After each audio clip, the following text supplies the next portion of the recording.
Hey, it's Rachel Cooke, your modern mentor. I'm the founder of Lead Above Noise, a firm specializing in activating workplaces. We find your blind spots and opportunities and build you the custom blueprint to get your teams delivering their best work, efficiently, collaboratively, with full engagement. Today, I'm going to be answering a listener question. And remember, you too can leave me a voicemail with your questions at 201-677-8113. And I can't wait to hear what's on your mind. Okay, so here's the question, and I'm paraphrasing, but this listener says, I'm curious how, as a new leader, someone might go about changing a toxic workplace culture. A leader should have some ability to do that, and I'm interested in strategies or methods for making real change. It's an excellent question. And listener, if you are listening now, just know that you're not alone, not even close. A lot of people are struggling these days. And yeah, leaders absolutely should be in a position to create change. So let's talk about some strategies you can start to implement right away. First, find your toxic. The thing about most workplaces is there's a lot not to love. From the vaguely irritating, like the office is always 12 degrees too hot or too cold, to the annoyingly obstructive, like it takes 17 rounds of interviews to just get a new person hired, to the truly toxic, like I just asked a question in a meeting and that leader screamed at me for not listening well.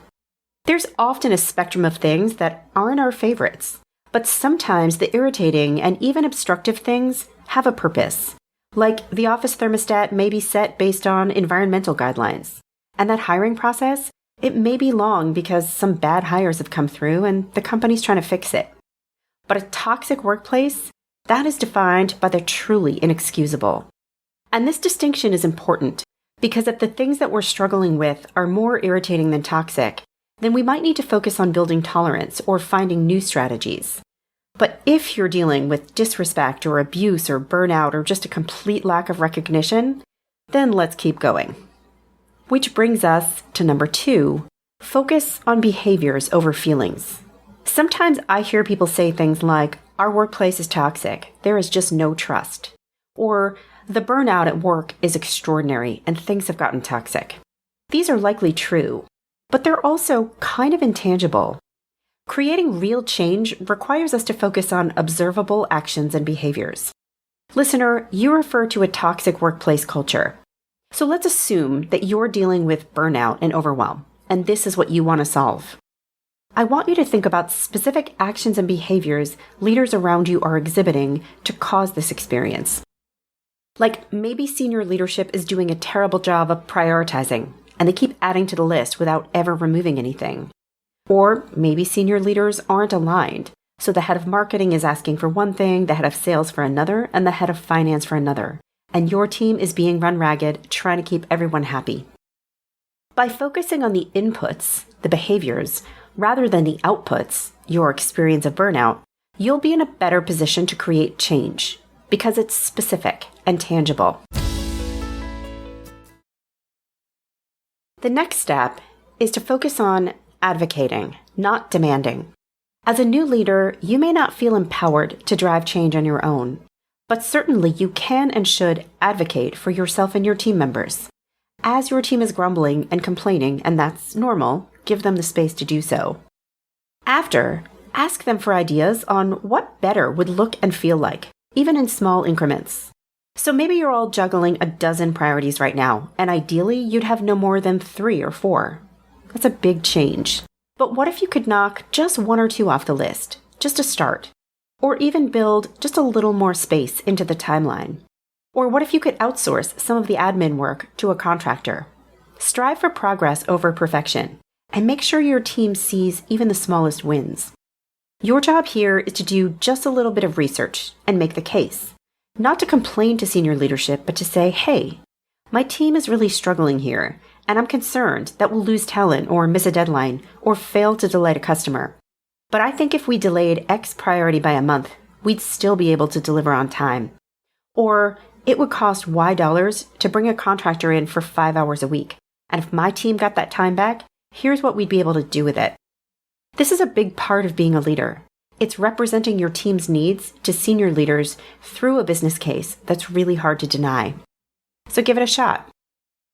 Next, Make choices that are within your control. Advocating up is important, but so is managing down. As a new leader of a team, there will be lots outside of your control, but always also there will be some things within it. So what choices are you in a position to make in support of your team and their needs? Again, if we assume burnout is the issue, some helpful choices within your control might be you take a look at their calendars and help them choose one meeting per week they can opt out of. Or when they're struggling for resources, maybe you reach out to your peers on other teams to see if they have any hands or skills to offer up. Or you point them towards a resource your company might offer, like mental health benefits or a time management course, anything that might help manage them through. Remember, the goal is small victories, not crossing a giant finish line, and there is always something small you can do as a leader. And finally, build a grassroots coalition. A single leader's circle of influence might be small, but a dozen leaders? Now we're talking. As you put your finger on the pulse of what's driving the toxic culture, as you advocate for your team and make choices to support them, start to bring your peers into the conversation. When some and then many, and maybe even all of the leaders at a middle level of an organization join arms and start working together, it becomes nearly impossible for executive leadership to ignore the movement. So who are your immediate peers? Who would you trust to bring into this conversation? What value might they add? And who might they then invite along for the ride? There's power in numbers, a community there to join you, to support you, to do their part. This will become your secret sauce. So, listener, have I delivered you a silver bullet? No. Frankly, those are only real in werewolf movies. But I do hope I've given you some food for thought. And if it's not too much to ask, give me a call back after you've given some of these a try, and let me know how it's gone for you. Join me next week for another great episode.